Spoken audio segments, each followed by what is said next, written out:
Greetings, and welcome to Discussions. I am your host for Discussions, James Piranha Madonna of Mega Life 21, the hardest-hitting internet talk radio station on the planet, and I am here at the Newsletter Censored Research Center in northeastern New Jersey with my co-host and mentor, the Reverend Dr. William J. Eisenman. It happens to be Saturday, May the 14th, 2011, not far from the infamous May 21st, 2011, that the right-wing fundamentalist Christians say will be the rapture, will be the end. Not far. About a week to go, man. It's all over. 1 week to go? Yep, that's it. So I guess that means that my sister and her fiance's lovely annual trip to the Florida Keys, forget about it, will be screwed. That's it. Finished. Will be ruined. End. That the whole year's worth of saving up for the vacation will be ruined by Harold Camping's prediction of the rapture. That's right. If it comes to I'm sorry. How you doing today, Dr. Bill? Excellent. Hey, how you doing? Hey, how you doing? You're fine, man. Hey, how you doing? How you doing? A little Jersey Shore talk. Hey, how you doing? Yo, how you doing? Yes. Jersey Shore or Rocky? Okay. Rocky. Yeah. Okay, now, excuse me, I need reading glasses. I say that every week. This is me prop that you see every week. Me trusted Blackthorn Shillelagh, imported from Ireland. Okay?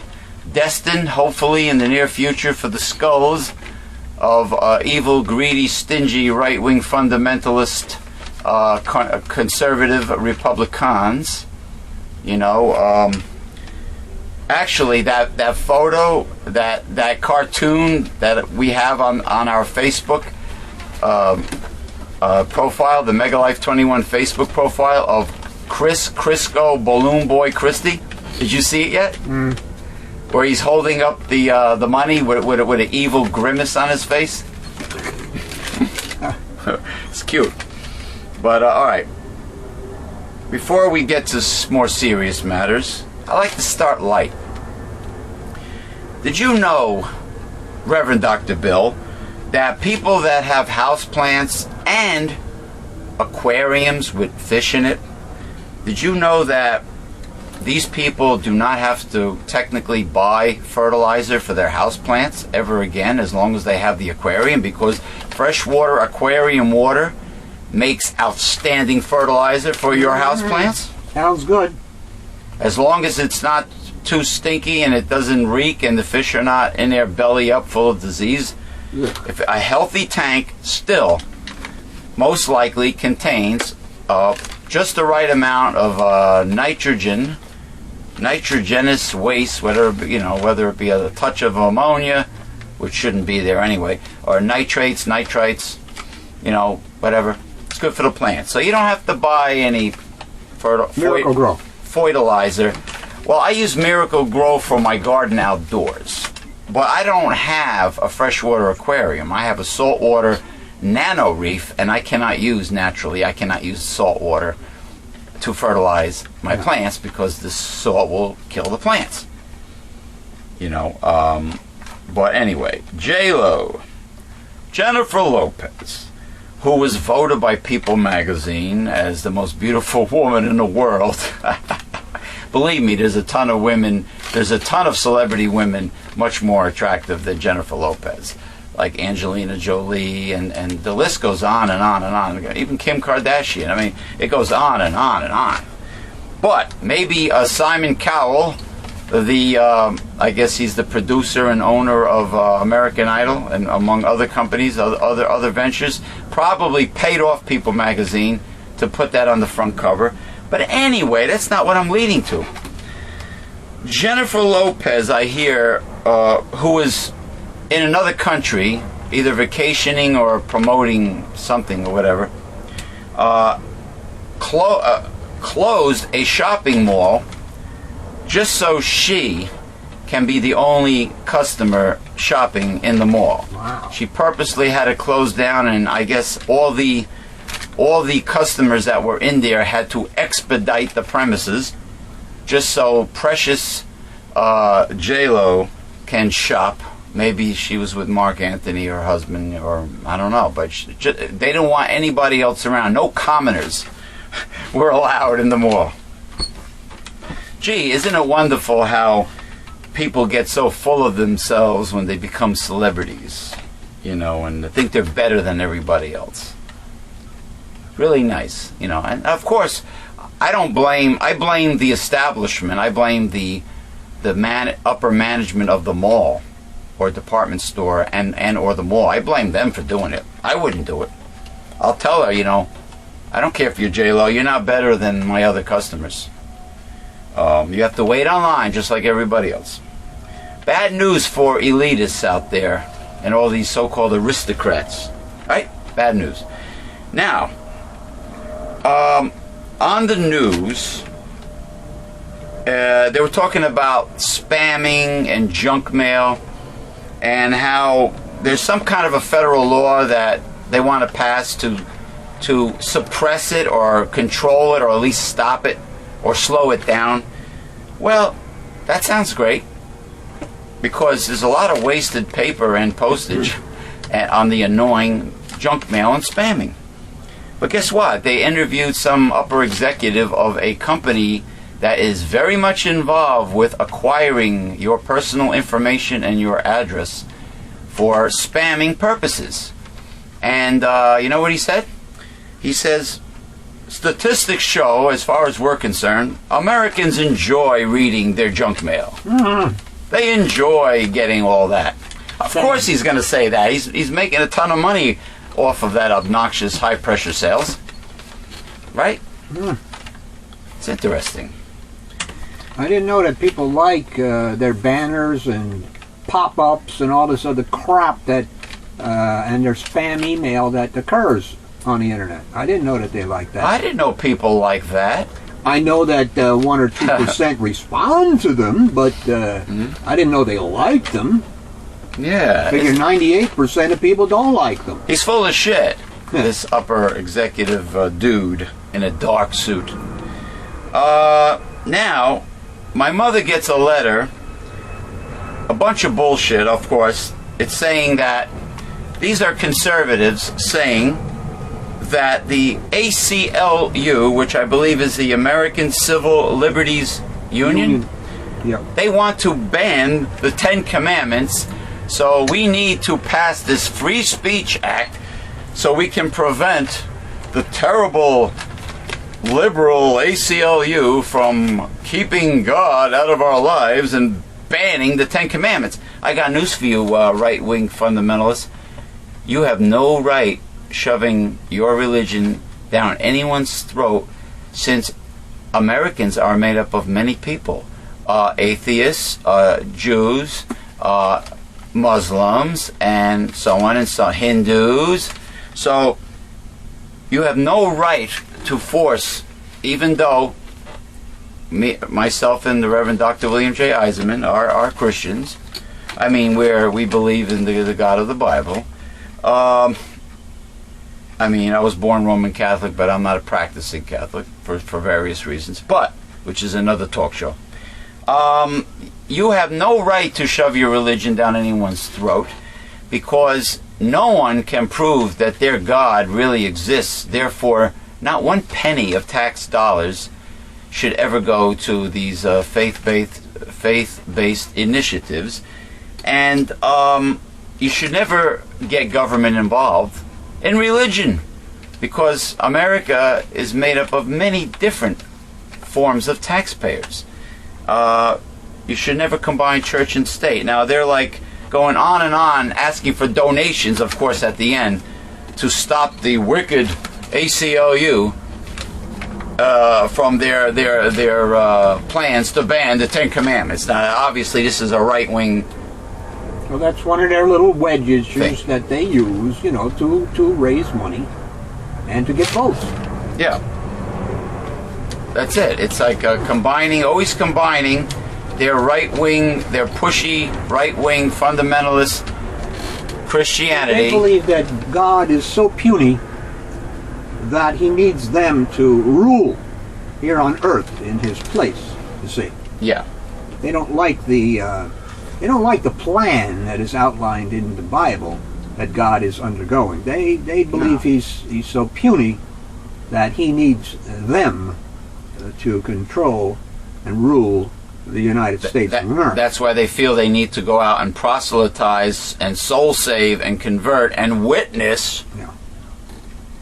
And to make sure that you, mind you, not them, you obey the Ten Commandments. Oh, they're not worried about their sins. Well, obviously they disobey the number one commandment: thou shalt have no other God before me. Idolatry. And they've been doing it for how many, for thousands of years. The love of money. That's one thing that conservatives, especially conservative Republicans, are. That's what they do.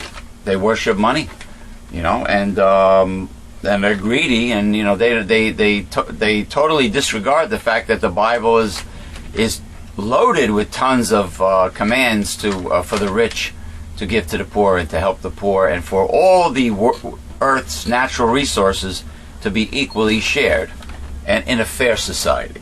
Okay. Now, last but not least, before you start reading your articles,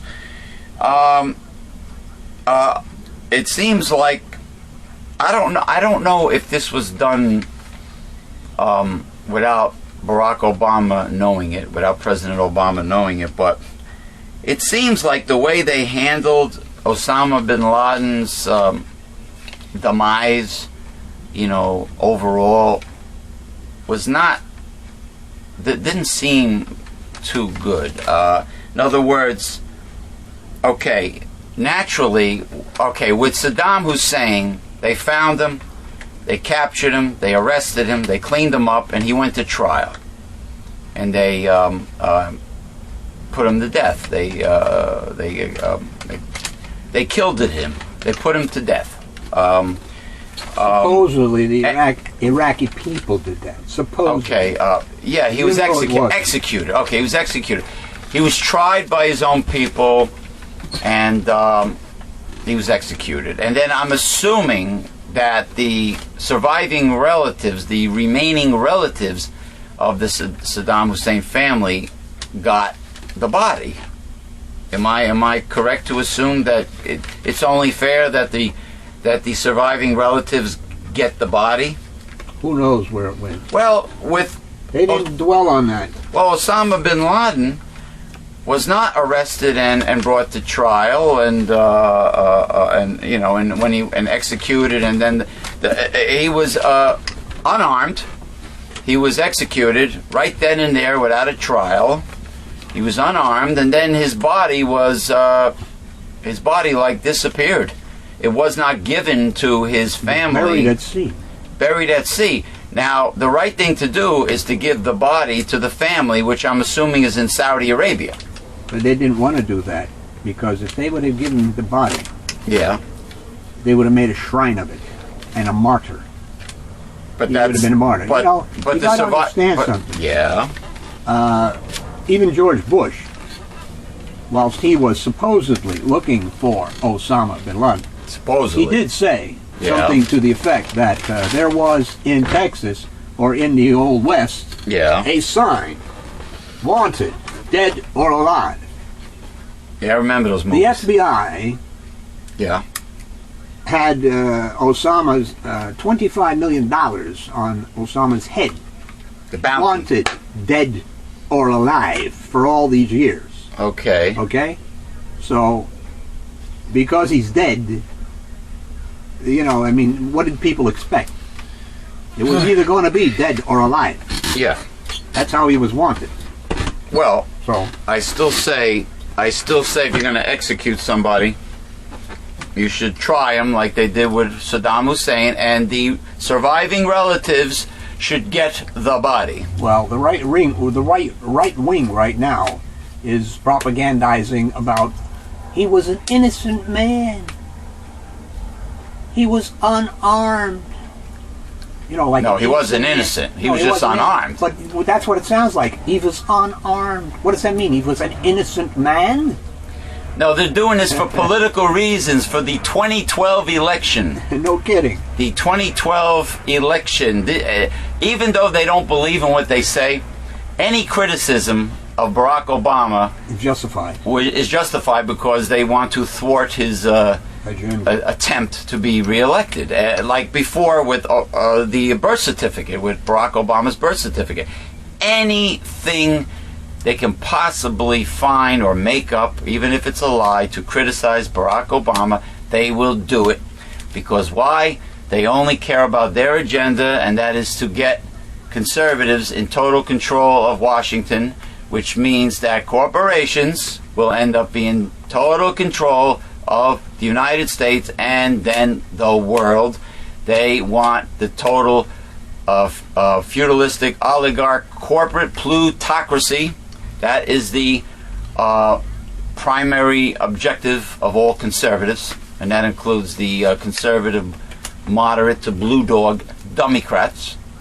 That's what they want. They want to enslave you. They want to make sure that you have no option but to work for, I don't know, less than minimum wage, maybe $1 or $2 an hour with no benefits, and blah, blah, blah, blah. Anyway, Wages in the last 30 years have not risen at all, period. So what you're for working people. So what you're saying is the cost of living has gone up. is way up here on top of Mount Everest, and the average wage in America went nowhere. Is way down here. And productivity is way up there on Mount Everest. Productivity? That's correct. In what way? You mean in third world countries with outsourced manufacturing jobs? American workers are more productive than those people in those countries. Yeah, but however, if you're not paid well, why would you be productive? If you're not paid well, where is the incentive to be productive? Tell me, please. Well, they've been productive for all these years, and wages have been stagnant. That's one of the problems. You see, we are in a situation where wages never kept up with the cost of living. Forgot to do something. And people's been borrowing, and now the borrowing has come to a place where you can't borrow anymore. So we're stuck here now. How the hell are we going to get out of this situation? Right. The only way to do it is to grow wages, and wages aren't growing. So now we're stuck in it. And what happened? The wages, if you can call them wages. Yeah. I mean, I laugh every time I read an economic report and they say the earnings of the top 1%. They don't earn anything. They don't work. What the hell is it? The earnings. The earnings? They don't work. This is ridiculous. They shuffle papers around. Once you make your first million, I'd say a couple. How much does it take for you to sit on your ass and live off the interest? I mean, a good high income in interest. Those 1% certainly do that. Of course, they don't earn anything.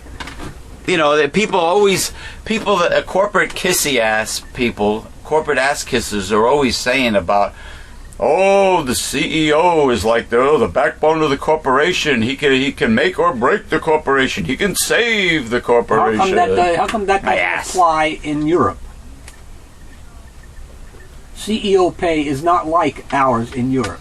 Ours is a unique situation because we, I don't mean me, certainly not me, but they determined to give the money up top.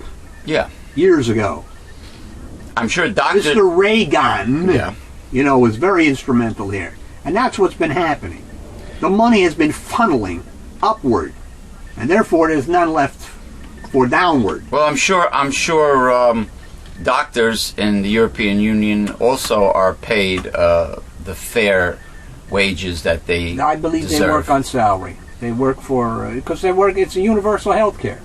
Yeah. So they work for salary.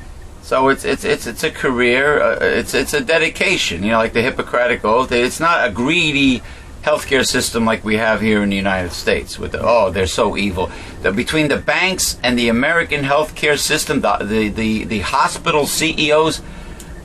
I don't know which is worse. The hospitals, the drug companies, or the banks.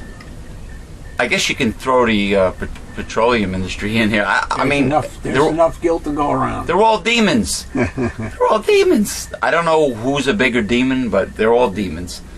All right, first article. I hear we got some really good heavy-duty articles. While Americans have debated whether Osama bin Laden's body belongs at the bottom of the Arabian Sea, most agree on the final destination of his soul. I did not know he had an article about this. In hell. A new poll released Wednesday reports that most Americans, 82%, believe bin Laden distorted the teachings of Islam to suit his own purposes, and nearly two-thirds, 65%, agree he will be eternally punished for his sins in hell. Stop right there. Isn't that what conservative Republicans do with in regards to Christianity and the Bible? What you just said? Yeah. Use it to their own selfish agenda, their own benefit? But of course the Bible does not paint the picture of the popular conception of heaven and hell. It's not there. Yeah, so many people. But here we got an article talking about people believing he's in hell. So many people poked in the ass by a pitchfork by this demon with fiery explosions all around them. You mean like the logo on the bottle of Trappy's Red Devil hot sauce? Yeah. That demon. There are many Christians, quote unquote, and I use that term loosely. There are many Christians in America who believe in this Dante's Inferno concept of heaven and hell, and that your soul flies somewhere, and I don't know, what's that thing that I hear all the time that's supposed to be in the Bible? Absence from the body is present with the Lord, and all this. You say it's really not phrased in that way. I don't know that it exists. Number one. This is just secondhand information. Prove all things, hold fast that which is good. Thessalonians. That Prove all means things. nothing to me. Yeah. 80% of evangelical Christians are most convinced There you go. bin Laden will spend eternity in hell, according to the poll conducted by Public Religion Research Institute. So I suppose the greedy evangelicals that sucker you out of your money and deny the poor help, and deny and cut money from stem cell research to help paralyze and handicap people, I suppose they're not destined for the eternal fire and the pitchfork in the ass? They're sinless, I suppose? Well, if it existed, they probably would be, but as the Bible says, they are destined for death, just like everybody else. Mm-hmm. Death, the great dirt sleep, until the resurrection. You mean assuming room temperature? That's it. We all assume room temperature. You know, that's the At only one time. that's the only clever thing I ever heard come out of Rush Limbaugh's mouth. I think I first heard it from Rush Limbaugh, assuming room temperature. Anyway, that was in partnership with Religion News Service. Yeah. A few days after the Al-Qaeda founder was shot by U.S. troops in Pakistan. In contrast, only about 2/3 of Catholics, white mainline Protestants, and minority Christians, and less than half the religiously unaffiliated agree that bin Laden is in hell. The poll didn't yield representative samples of Muslims or other minority faiths. Stephen Pathoro, a Boston University religion professor, I might add, a gentleman with much credentials, shall I say? Yeah. And author of God is Not One, said the numbers struck him as low, particularly among evangelicals. But the eternally part of the question may have prompted hesitation among some respondents, he said, compounded by questions about hell raised by megachurch pastor Rob Bell's recent book, Love Wins. In other findings, a slim majority, 53%, of Americans say the United States should follow the Golden Rule and not use any methods on our enemies that we would not want used on our own soldiers. Younger Americans between the ages of 18 and 34, 69% are more likely to believe the Bible passage about not celebrating when your enemies fall applies to bin Laden than do those age 65 and older. Religiously unaffiliated Americans, 57%, are significantly more likely than Christians to say the use of torture against suspected terrorists can never be justified. Catholics, at 53%, are the Christian group most likely to say torture can never be justified. Ooh, it was justified for them during the Inquisition. Yeah, there you go. 50 million dead. Well, I'm afraid that this whole scenario, this whole way they handled the discovery of Osama bin Laden will anger Al Qaeda more than ever.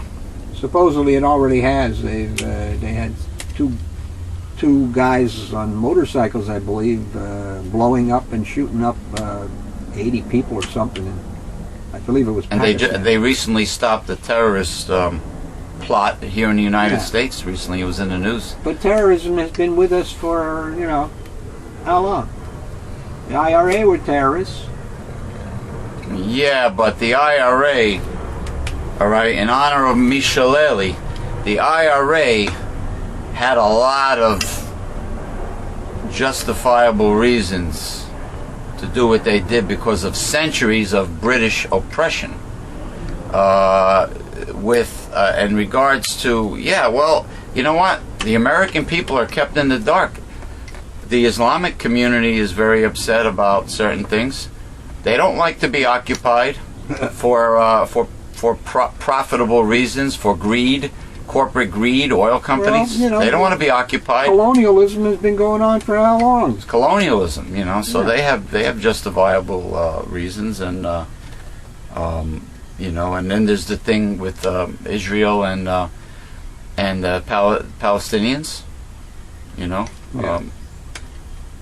And of course the Christians, the so-called Christians, they confuse the Israel over there in the Middle East of today of being the Israel of the Bible anciently. The so-called chosen people. Yeah. No, it's completely different. Yeah. They are not the Israelites of the past, of They ancient conveniently times. forget about the other 10 tribes, you know? Some way, somehow. And how many tribes were cursed, even to this day, by God? How many tribes? Well, they're all, of course. They're all cursed. Well, of course. They were Yeah. blessed and then they were cursed because they didn't, adhere to him, and they got the wrong God. Right. Well, the modern day They don't have the Jews. God of the Bible. I'm sure the modern day Jews, some of them use the ancient Israelites as an excuse to perpetuate any selfish agenda they may have. Well, the point is, though, that the prophecies do not, in that regard, apply to Israel in the Middle East of today. That is not the Israel that the prophecies apply to, Right. or for, or to, whatever. All right, continuing. Majorities of white evangelicals, 54%, and minority Christians, 51%, believe God had a hand in locating bin Laden. Oh, it took God 10 years to do that. Oh yeah, God can't find bin Laden until recently. Yeah, 10 years. God can't find bin Laden. And then, of course, the United States had to Yeah, right. help this puny God out and go over there and shoot him. You see, Yeah, and then why does God need to work through Navy SEALs? Why does he doesn't. God need bullets? It's called the sin of Job. It's called self-righteousness. Okay, these people believe that they are so important to God when God looks at them as worms and grasshoppers. Isn't that what the popes of the past did in medieval times? Oh, they stood in place of the vicar of Christ, Yeah. to stand in place of. So they were guilty of the sin of Job, right? Exactly. Self-righteousness, pride. Exactly. But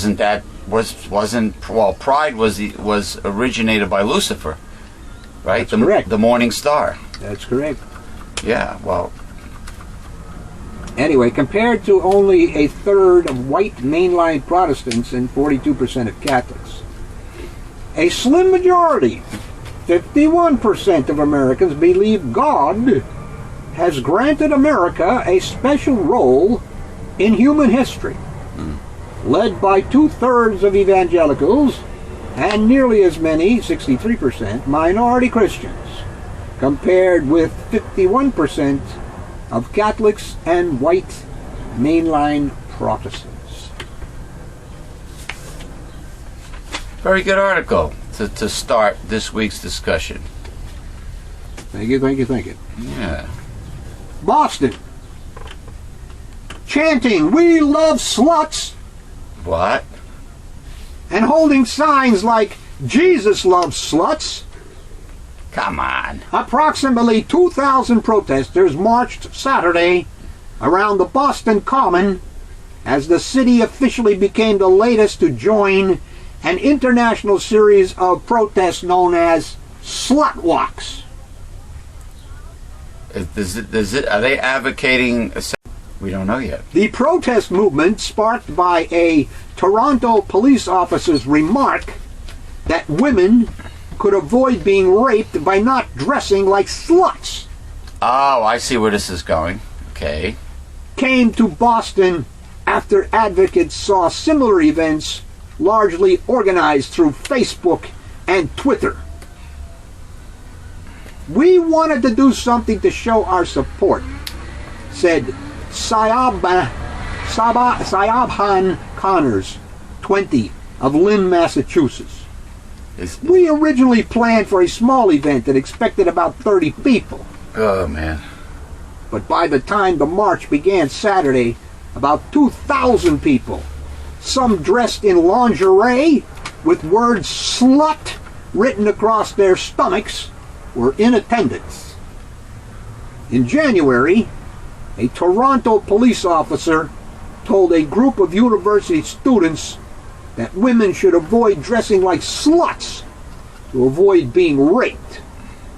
I'm glad you're reading this article. Continue.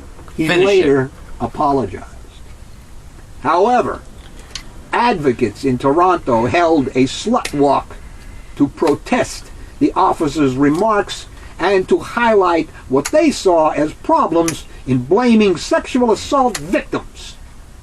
Since then, slut walks, organized mainly through social media, have been held in Dallas, Asheville, North Carolina, Ottawa, Ontario. Organizers say the events also were held to bring attention to slut shaming, or shaming women for being sexual. You mean they're not going to have this slut walk in Blue Balls or Pennsylvania or Virginville or or Intercourse, Pennsylvania? What about New York? I'm sure they can organize one in New York. Yeah, or what about the this town in New York State, not too far from what the hell is that place again? Anyway, it's a town called Coxsackie, New York. That'll be a good place to have this slut walk.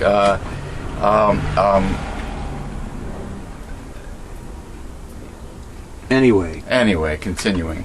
To slut shaming or shaming women for being sexual, and the treatment of sexual assault victims. It's near Woodstock. One of the signs one of New these York. women are wearing says, "Sex is something people do together."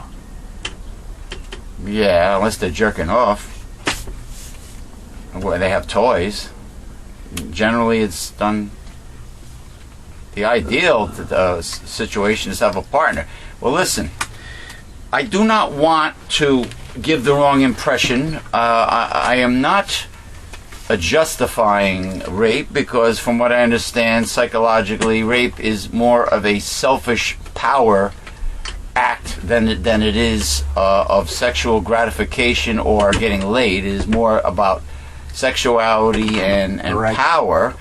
But I did a short video with little Jimmy Pesto a while back concerning women, young females who dress very provocatively and sensually, showing extreme cleavage as a fashion statement or whatever their reason is, maybe to get attention, and then they get angry if men stare at them or oogle them or maybe if you glance, that's one thing, but guys are staring at them because their breasts are practically falling out, and they get pissed. Even without the catcalls, the girls get mad. So why dress that way if you do not want to receive negative attention? I understand the young females love attention. But do they love rape? No. Wow. They don't love rape. But what I'm saying is, look, you want attention, but do you want positive attention or do you want the negative attention that will accompany dressing very risque? And they happen to dress risque when they go to dance clubs and when they go out. I see girls in junior high school, for God's sake, grammar school girls walking to school or leaving school after 3 p.m. with short skirts, like mini skirts and tank tops. And why are they allowed to dress this way? Women have to ask themselves a question. Do they want positive attention from nice guys, from decent men who will respect them, or do they want negative attention, which might include rape if they if they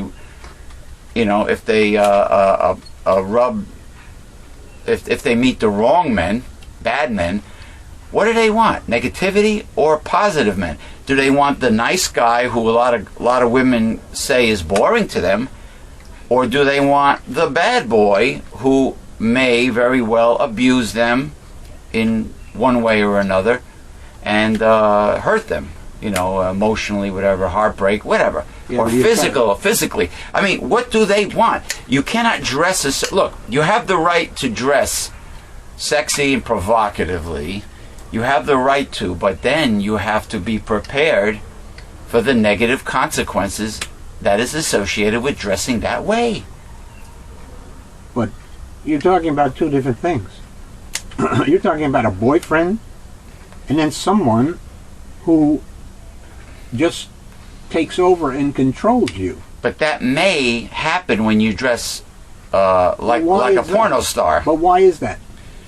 Because you are simply arousing the wrong men. No, bad men. No, you're holding two contradictions there. You just said correctly that rape is a control phenomenon. It has nothing to do with sex. And now you've turned it over that it's sexy. It has nothing to do with sex, rape. In other words, rape is a control What you're saying is 100% of rape, it's not a little of both. 100% of rape is about control and power. A domination, whatever, and it has absolutely, in all cases, now ask yourself something. Yeah. Because in the rape statistics, you will never see this. It never appears. How many rapists actually penetrate? I don't know. Nobody knows. Because, as I said, the statistics are silent. Well, if they find semen... Well, you can find semen outside. You can find semen inside. But if you are a rapist... Yeah. And you are raping a woman who doesn't want you... Hold on. It's fucking noisy people out there. How are you going to penetrate?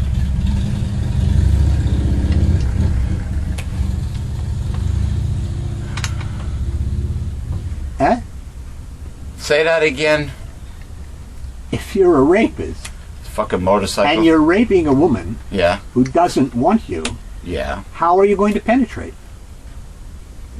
The vagina's not aroused. You would have to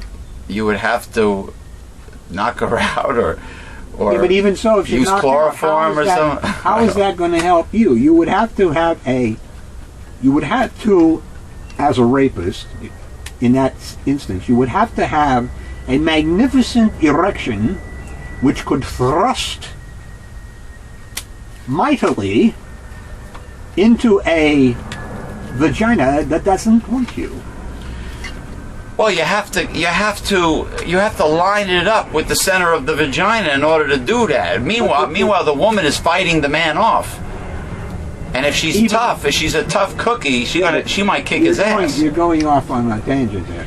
The problem is, how does an erect penis of any kind enter a vagina that doesn't want it? Masters and Johnson... Because the vagina won't be wet. It will not be expanded either.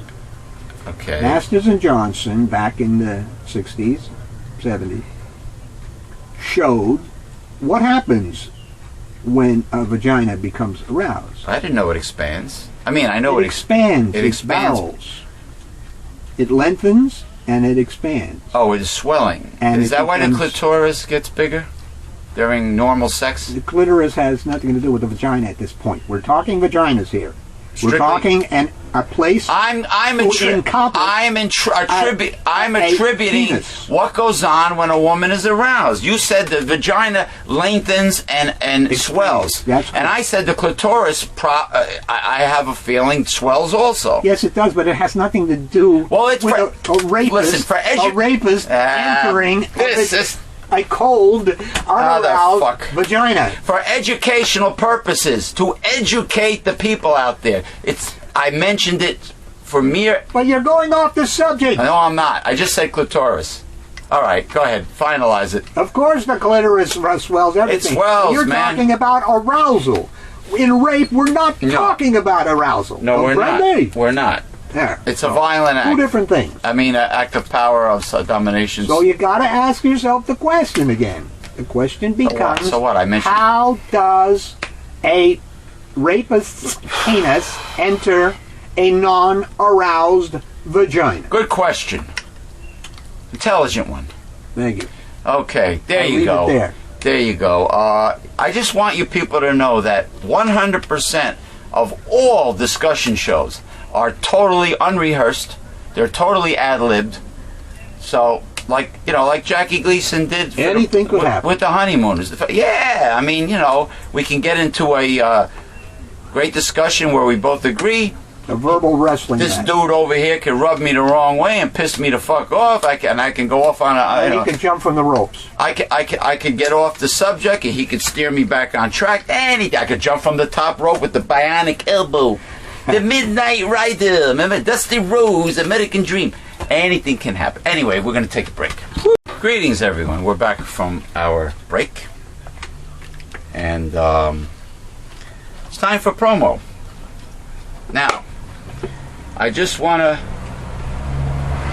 want to salute the king of Lucha Libre, professional wrestler extraordinaire, Mr. Frankie Flo, for him and the Jersey Devils' brand new wrestling promotion, which I will be soon doing color commentary for, and that is none other than D2W Pro Wrestling. You can Google it, D2W Pro Wrestling.com. Just Google it; it'll turn up. And I'm no longer affiliated with East Coast Professional Wrestling. I'm done with that. You probably know all about it from all the detail I gave, all the negative detail I gave concerning my experiences with Indie Circuit Pro Wrestling and East Coast Professional Wrestling, particularly. But this is a brand new promotion. It's exciting. The Renaissance Man Can Create and myself will be doing color commentary, and the Renaissance Man Can Create will be performing at the events. And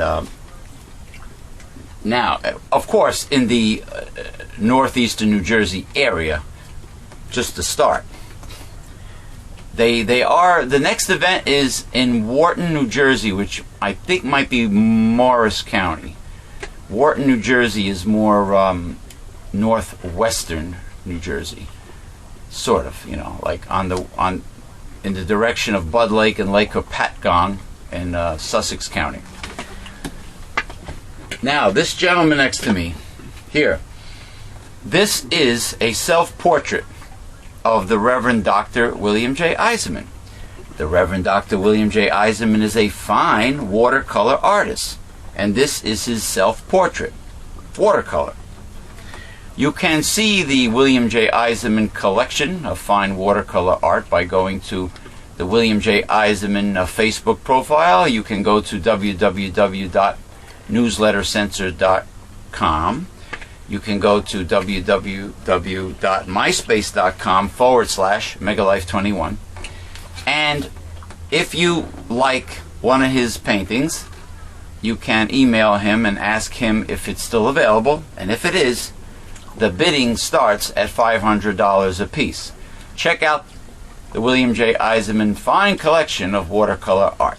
Now,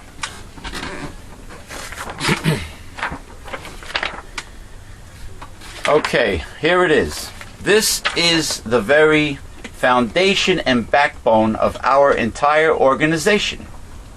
This is Newsletter Censored. This is what started it all. Founded by the Reverend Dr. William J. Eisenman in 1977.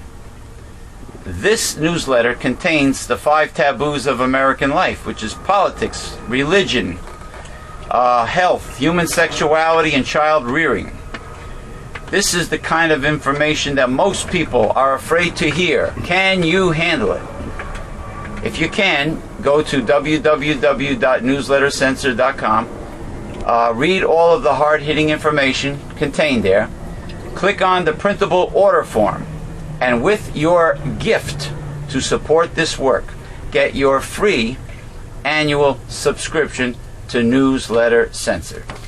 Okay, Newsletter Censored contains the political monologue to begin with by William J. Eisenman, Ph.D., followed by sometimes tidbits, which is current news topics. And then there is The God Project by William J. Eisenman, Doctor of Divinity. And last but not least is Sexuality, A Holistic Approach by William J. Eisenman, Ph.D. There is more information in the newsletter than there is on our websites or on our talk shows. So you need Newsletter Censored in order to learn how to defeat a conservative.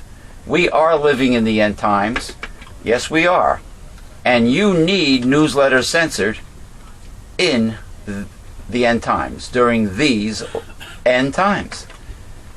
The most hardest hitting, the most naturally controversial newsletter, the most revealing newsletter of hard-hitting truth and news, fighting censorship and conservative propaganda that is in existence today. You need Newsletter Censored. Okay. Now, is there any paintings? The painting I showed last week is done? No. It's still. I showed that last week. All right, it's still being worked on. It's being worked on, so it's almost done. Okay, I'll wait until it's done. Almost done. PC. I showed PC. Right, the cat. Yeah, I showed that already. Okay. All right. So, let me see. I have a spot of tea. I did some repairs to my barbecue, my wonderful Brinkman smoker barbecue. It had a little bit of rust after a couple seasons. I thought it was only one season. No. Last year I think was season 2 of barbecuing with Mega Life 21 with yours truly, James P. Madonna, and I had a little rust in the front. So I got some anti-rust black enamel spray, gloss. It's a black enamel gloss designed to treat rusted metal. There was a little rust in the front, but it's okay now. Even though I cover it with a large black plastic trash bag, we're living in the Northeast. It's very damp up here. The humidity is high, and we had a very bad winter. So considering how much ice and snow we had and frigid temperatures, I think it's hanging in there pretty good. And I'm looking forward to beginning the show. I purchased some at this local import gourmet supermarket, a humongously large one. It's part of a store called National Wholesale Liquidators here in Bergen County, New Jersey, and I got some imported various Indian spices for marinating the meat as a dry rub. I got a meat masala. I got extra hot curry. I got tandoori chicken. And what else did I get? I got one for what they call biryani, which is a rice casserole. Okay, you can use basmati rice. I use the brown rice, brown basmati, or I guess brown jasmine rice from Thailand is good. And I use that. That's the one I'm using now. I get a 5-pound bag. Okay, are we ready for the articles? Let me get your lunch out of the way. That's why you didn't hear too much from Dr. Bill. He was eating spaghetti and meatballs. And I hope it was a good low-carb, high-protein, high-fiber, whole wheat spaghetti. Organic, like I consume from Whole Foods. 365 brand. Organic, whole grains. Health, holistic health. Sure. Oh, I should be doing a health talk soon. I think I have enough material for a new health talk. Yeah, thank God I have enough valerian root for my nerves. Lord jeez. God knows. And okay, what do we got here? I know you have something to say about our New Jersey Congressman Steve Rothman and the conservative Republicans trying to kill Medicare again with vouchers. Yeah, we can say something about that. Yeah, you can summarize it. It's a big article that was in our local newspaper recently, the Bergen Record. What would you say to someone who told you that in order to save something, you'd have to kill it? In order to save something, you need to kill it? Doesn't make much sense. Sounds like an oxymoron. Yeah.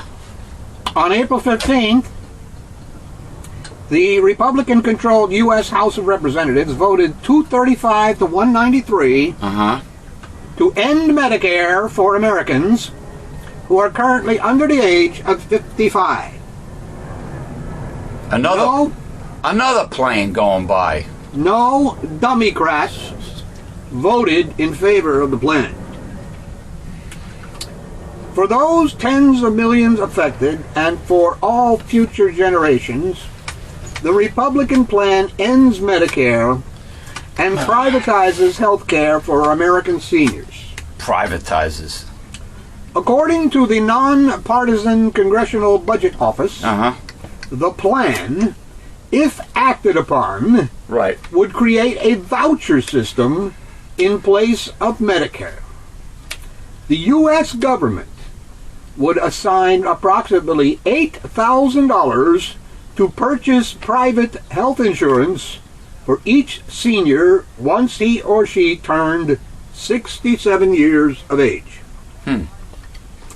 If they were ill or older, the voucher amount would be slightly higher.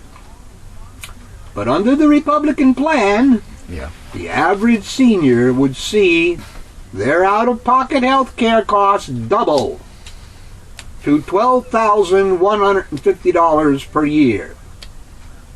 $6,400 more than today, not including co-pays. Under the Republican plan, there would be no more government lifetime coverage, as we currently have it under Medicare.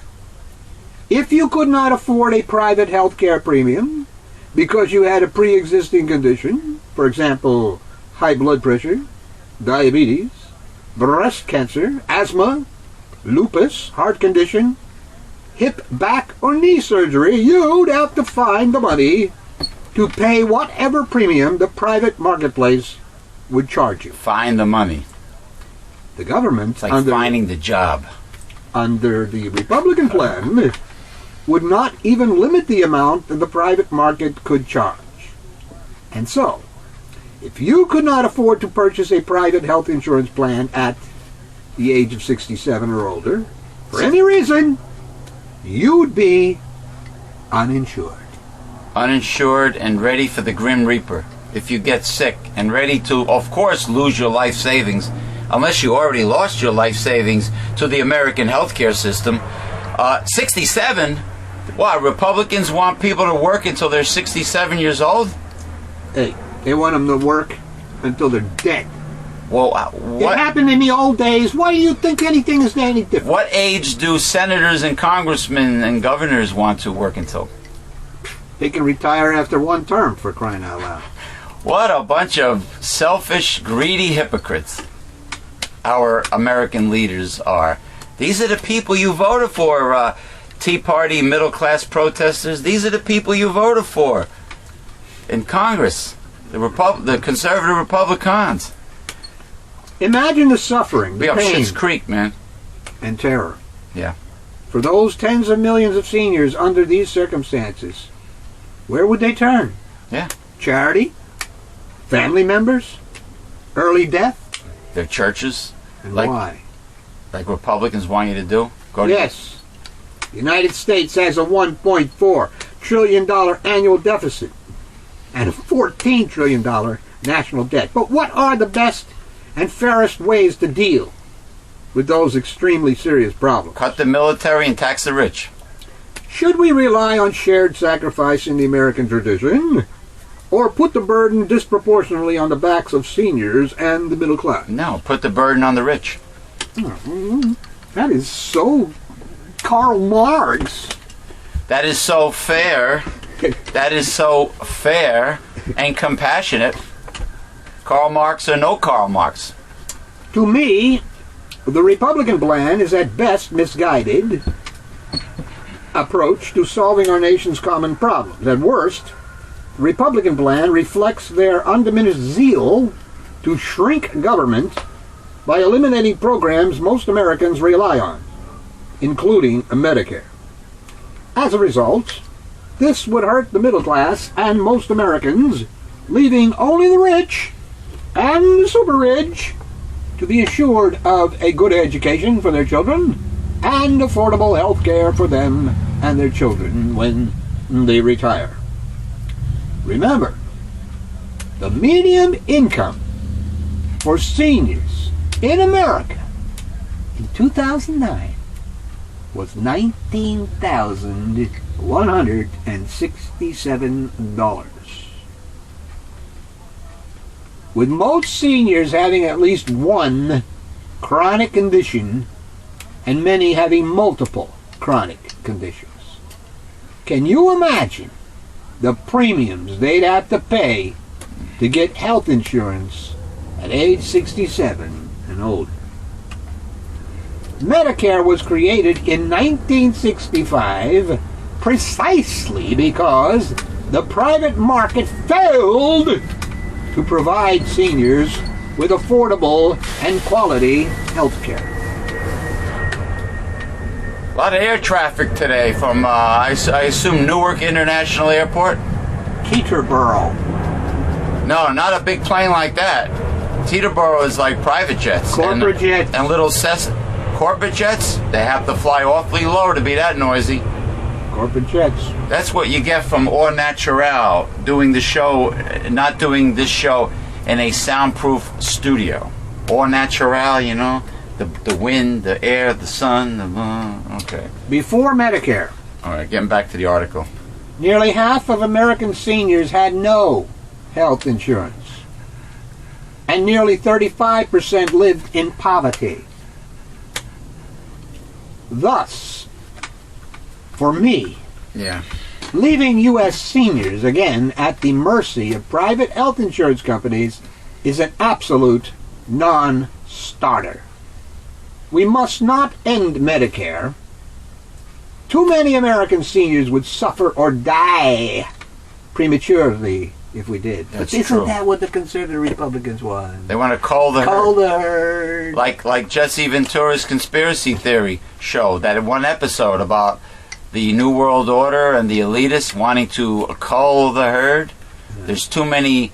The nation and the world's population of little people are a wee bit too high for them because we take too much of their resources. Yeah, we're consuming too much of their natural resources, the Earth's natural resources. It's theirs, you see, because they're elitists. Yeah.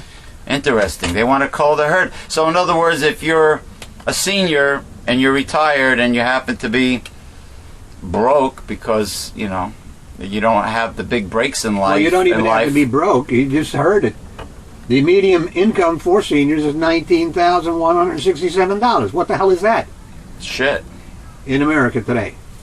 And how much? It's below the poverty line. And how many unexpected illnesses does it take to wipe out the average lifetime savings? One big one. Probably one big one. The big one. It's the big one, Elizabeth. I'm coming to join you, honey. Remember? Sanford and Son.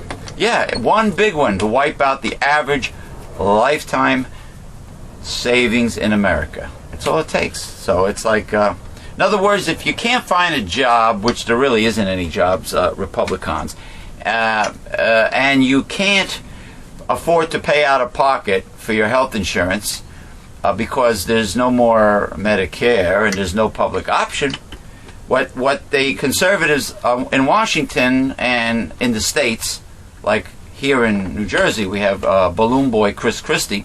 What they're trying to say is, it's tough toenails. That's the way the crab cake crumbles.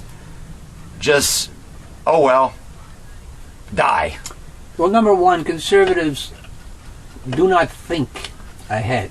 What do they think about? Because Present, right? they have an agenda, and they want to get that agenda in place, and that's it. They do not think, of course, about people or anything of that nature. Remember, Republicans, since they, got their think tanks together and their right-wing radio and their religious conservative... Big blowhorn, yeah.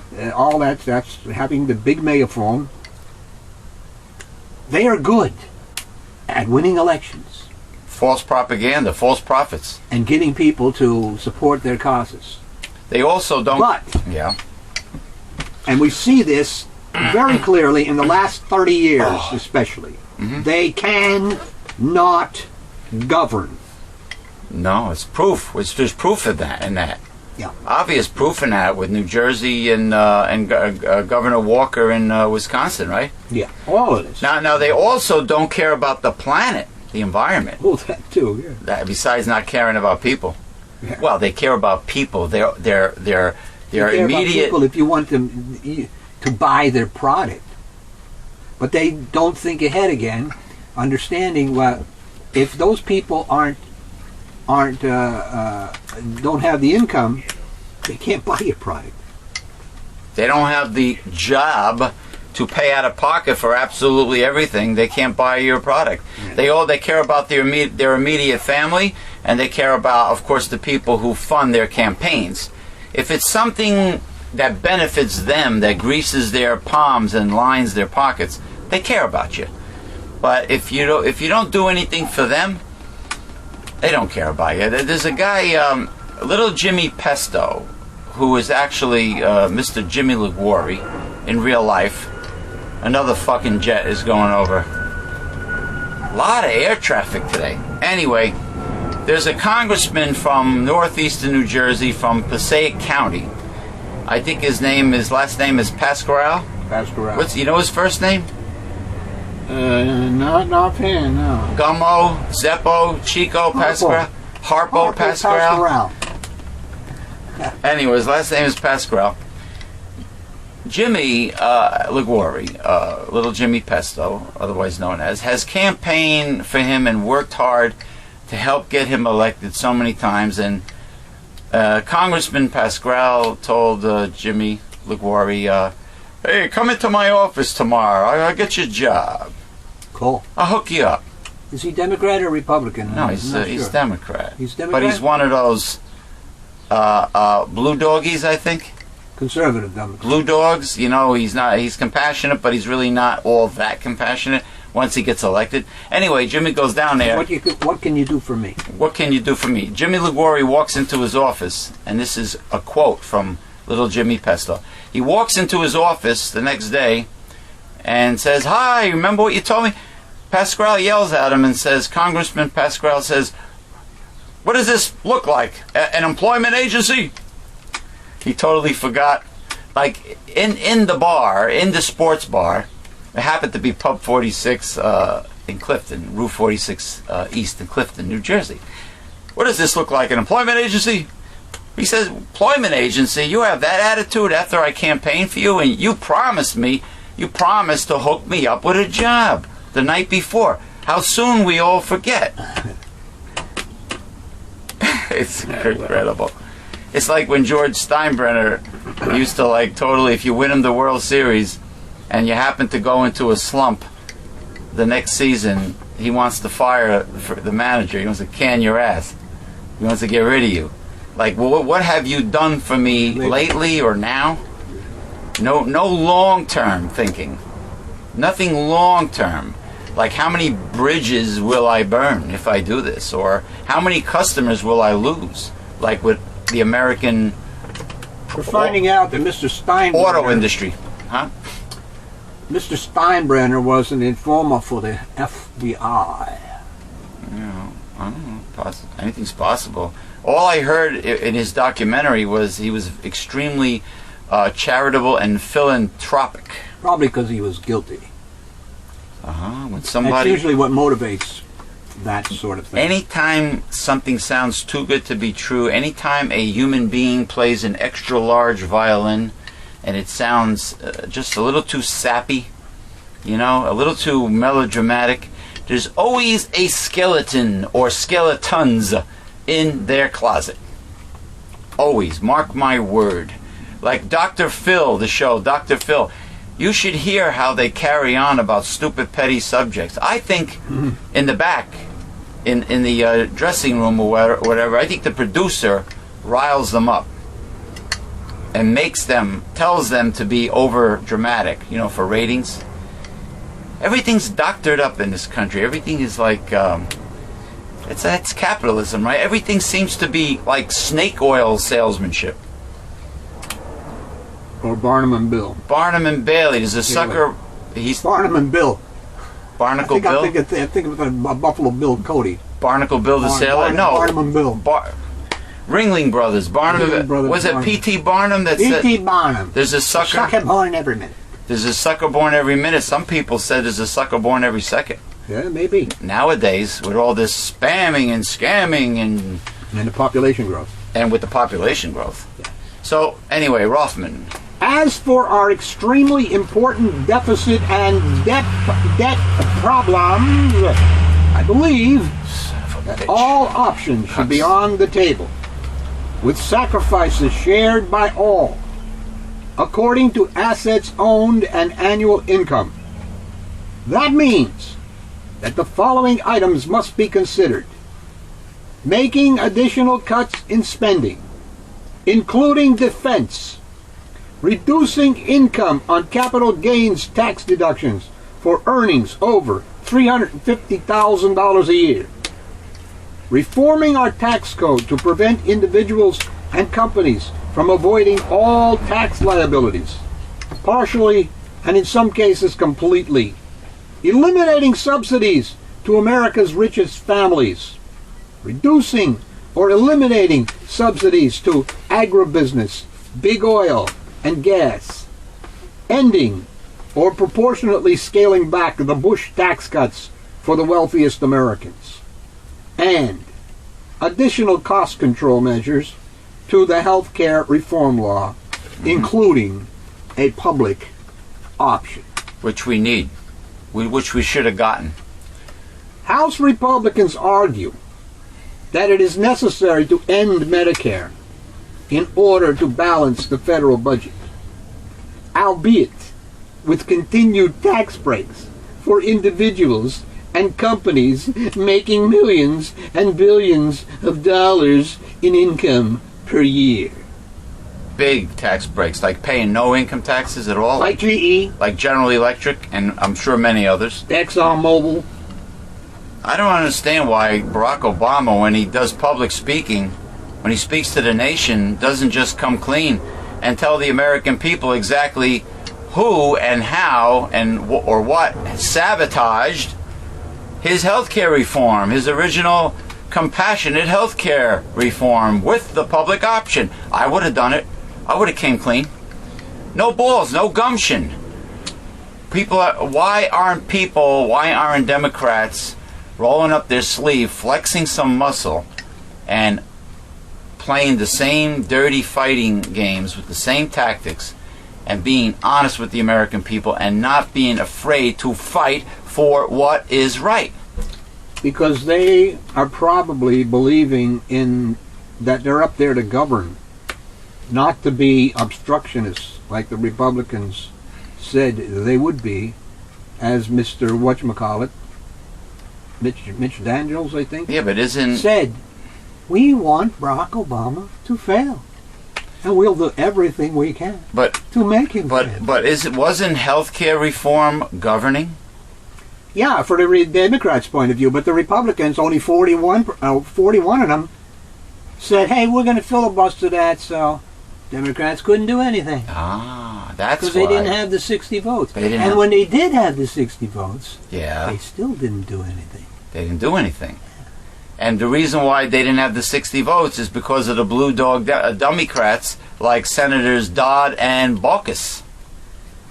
Yeah, well, we have that problem too. Baucus pretty much did a Butkus? Butkus. Butkus? The kiss. Yeah, we're talking about blue dog Democrats that sold out the little guys, sold out their voters, and they voted no for the public option for health care reform. That's why now, I guess most of America is really not insured, not cannot afford adequate, decent health care, which includes the dentist. And should include the ophthalmologist or the optometrist. That's right. It's health, dental, eyes, comprehensive, decent, adequate health care for all Americans, kind of like the European Union. But you see, but they the richest country in the world can't afford that. But all of these other non-rich countries can. Isn't that funny? Oh yeah, all the Hilarious. I was reading something about Norway and maternal women that are pregnant, and there was something in regards to the healthcare system in Scandinavia. They got leave, they got vacations, they got a big safety net. It's very, very effective. They pay higher taxes, but they get a lot for their taxes. Not to mention, and they're happy. Not to mention, besides the right of adequate health care, the right of a good education, including college, university education, and not having to pay $100,000 or whatever the hell it is for a good school for your kid in tuition. There was a young lady I was speaking to last night. She just got her grades in school, college. She's studying to be a nurse. Yeah, good luck when you graduate. Getting employed. You know, her grades were not that good. Uh-huh. And I believe she failed, actually. I don't think she passed. Yeah, but if her connections were good, like G.W. Bush. Yeah, exactly. But her excuse was, for not being a better student, was that she preferred to have a social life. Well, did the professors put unfair demands on the students in terms of assignments? That did not occur. That wasn't involved. Because sometimes they give you too much homework. It's just a matter of she chose to party rather than study. Well, I'm going to be honest with you. The teachers I had, some of them were scumbag assholes, and they gave us a wee bit too many assignments on Friday, which killed at least one day out of my weekend. Well, or maybe two. Wait a second now. Very unfair. You're saying that if you're studying to be a doctor or a nurse, that you prefer to party? No, to study, and perhaps somewhere down the line, you have someone's life in your hands, and you didn't study that. I understand, problem. But going through chapters of a textbook, like going through a chapter per day, is a bit much. Isn't that exhausting to the human brain? Depends. That's way too much work, man. You have to absorb what you learn. That's correct. You have to digest and absorb and retain what you learn. That's correct. A chapter a day is rushing through it. The course. I'm sorry. It's like, I mean, what are you supposed to do? Have massive homework and study 7 days a week? How are you supposed to retain adequate amount of knowledge and get good grades and be the best you can possibly be after you graduate? It's too much. Well, that depends. But that's not the same as making the choice that you would rather party. No, that's true. That's true. Well, what one teacher told me discipline. One teacher told me is that the dean, that the school's administration wanted the turnover of students to go faster. Oh well, that's making money. Okay. Moolah, like a revolving door. They wanted to get the students in and out quickly so they can get new students in with more tuition money, like volume, especially with workforce, with the government. Let's say a technical school gets $4,000 from the government per student, which is not a lot of money, but that's what workforce pays. All right. I guess they want to, they're not going to get, let's say, the usual 10 or 15,000 that they would get from a student loan or out of pocket, which to me is extremely high rip-off tuition. Now they'll get $4,000. So I guess they want to increase that turnover, get that volume. That's what that's all about. Yeah, agreed.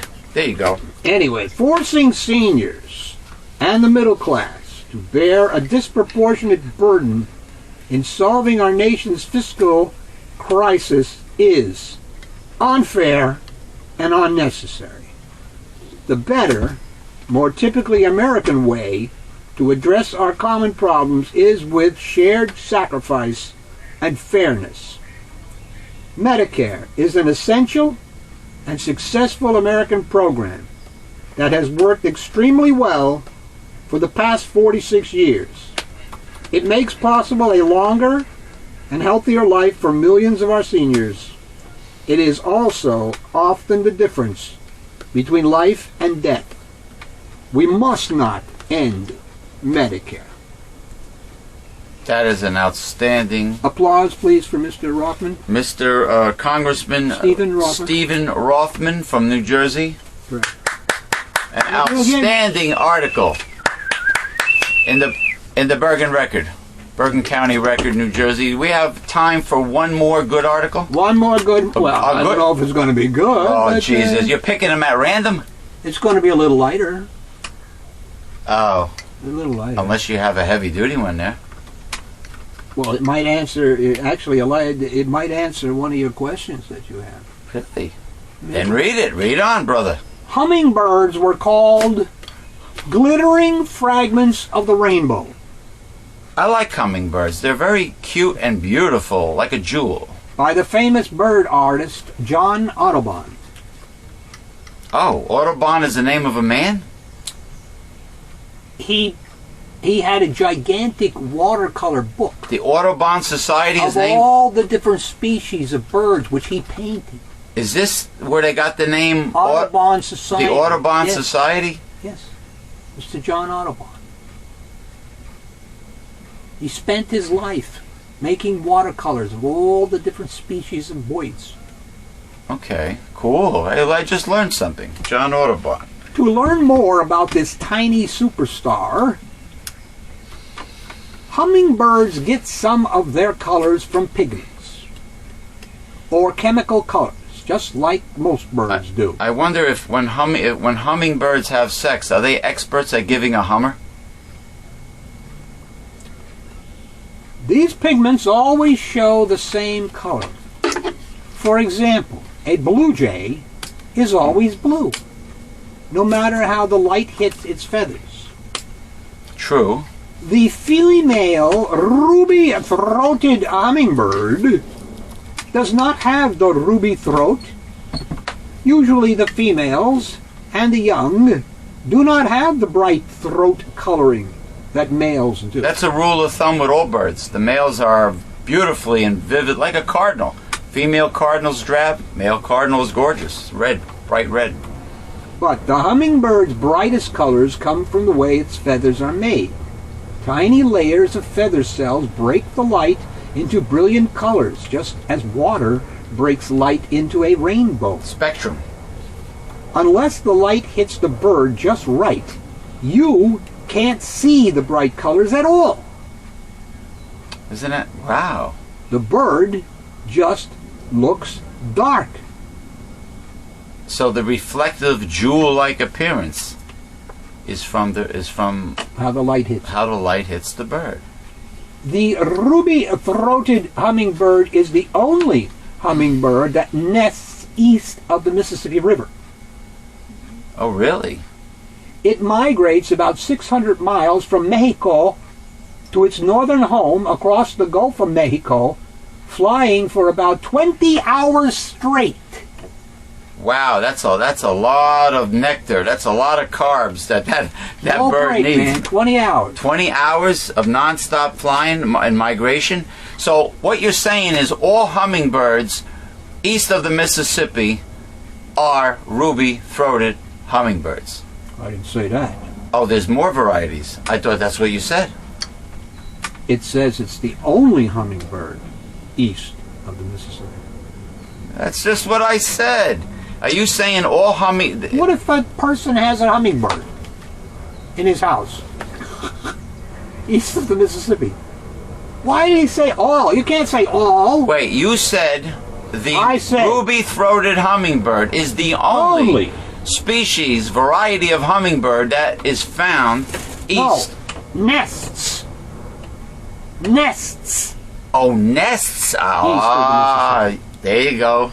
All right, now I understand. Nests east of the Mississippi. Nests. So in other words, what you're saying, the other species of hummingbirds that migrate and hang out east of the Mississippi do not necessarily nest east of the Mississippi. Yeah. Anyway, that flying for 20 hours sure takes a lot of energy. I'm impressed. To keep from starving on this long flight over the water. What do you mean over the water? Well, they're going over the water with that flight. You mean ocean? Across the Gulf of Mexico. Oh, okay. So they're coming from... So if they run out of energy, boy, plop. Now they're coming... right down into the water. They're coming north over the Gulf? Yeah. And this has to do with this is a seasonal migration? Yeah. Okay. 600 miles. Incredible. Almost one day of non-stop flight. Anyway. Yeah. Over the water. Hummingbirds go on an eating binge for 2 weeks before the flight. A lot of sugar. The only animal that absolutely must have a very high carbohydrate diet. By the time they reach land, they will have burned up half their body weight. Really? They'll have to go on an eating binge again. I think butterflies are nectar consumers, and orioles, like the Baltimore oriole, the actual bird, it lives in like a basket-like nest. I believe there are. I think they're nectar butterflies that consumers. actually do this kind of flight too. Monarch over a long stretch to Mexico. Monarch, they're orange and black butterflies. They're beautiful. Yeah, they're of very long distances. They migrate. The ability to display colors when they want is a great help to hummingbirds.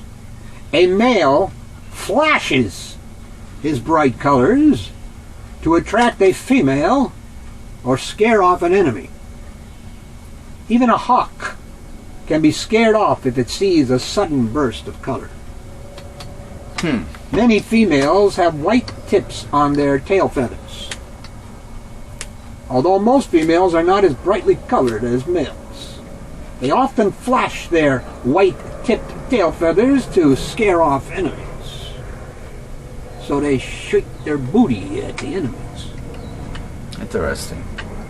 Well, hummingbirds can be quite effective fighters. It's amazing how they hover like a helicopter and back up and go like a Harrier jet. Yeah. And they do consume pure sugar. I mean, I don't understand when you get a hummingbird feeder. I mean, I never attracted hummingbirds with my hummingbird feeder, but they always say do not use honey. But isn't honey more closely related to flower nectar than white sugar? Because they say honey would harm them, their health. They'll get it's probably sick. The processing. Honey is more processed than the sugar that they would find. The nectar of the plant. Okay, but they're recommending a dilution of water and white cane sugar as opposed to honey or natural source. It's like a contradiction. I mean, nectar, honey comes from nectar, from flower nectar. Yeah, but it's highly processed by the bees. The bees. Maybe there's something about the honey, like in the process from the bees, the enzymatic process. Who knows? Who knows? But anyway, that wraps it up this week for discussions. Thank you for joining us for discussions. This is this is discussions 803. No, not that many. Discussions Volume 6 series. Every month we do a new volume. And June will be Volume 7. And then July will be Volume 8, and so on and so on.